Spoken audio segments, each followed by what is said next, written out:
उन्हाळा म्हणलं की दूध खराब होण्याची शक्यता जास्त वाढते, तर तेच खराब झालेल्या दुधापासून आपण तयार करणार आहोत घट्टसर असं दही. कसं ते पाहूयात.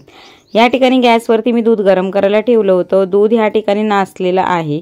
मग विचार केला ह्या दुधापासून आपण दही तयार करूयात व ती भन्नाट रेसिपी तुमच्याबरोबर शेअर करूया. तुम्ही बघू शकता ह्यामध्ये गुठळ्या अशा तयार झालेल्या आहेत. आता हे दूध आपल्याला एका भांड्यामध्ये काढून घ्यायचं आहे. शक्यतो दही लावताना प्लास्टिकच्या भांड्यामध्ये दही लावायचं नाही.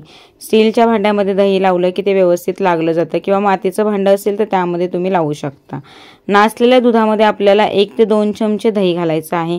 या ठिकाणी माझ्याकडे पातळसर दही असल्यामुळे मी 2 ते 3 चमचे दह्याचा वापर करते.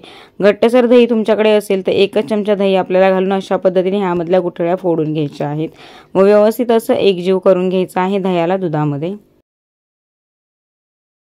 दही जर तुम्ही रात्री झोपण्यापूर्वी लावत असाल तर हे दही आपल्याला पूर्ण रात्रभर फ्रीजच्या बाहेर रूम टेम्परेचरवरतीच ठेवून घ्यायचं आहे. झाकण लावून दही सेट होण्यासाठी रूम टेम्परेचरवरती ठेवून द्यायचं आहे पूर्ण रात्रभर. 8 ते 9 तास दही रूम टेम्परेचरवरती सेट करून घेतल्यानंतर 2 ते 3 तासासाठी ते फ्रीजमध्ये ठेवून घ्यायचे. फ्रीजमध्ये ठेवल्यामुळे व्यवस्थित असं दही सेट होतं व छान थंड असं होतं. या ठिकाणी तुम्ही बघू शकता आपलं घरगुती पद्धतीचं दाटसर असं दही तयार झालेलं आहे.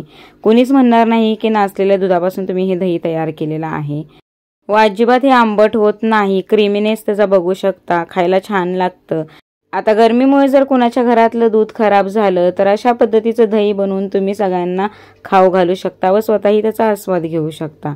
आजची रेसिपी आवडली असल्यास व्हिडिओला लाईक करा, चॅनलला सबस्क्राईब करा. पुन्हा भेटूया अशा छानशा रेसिपी बरोबर.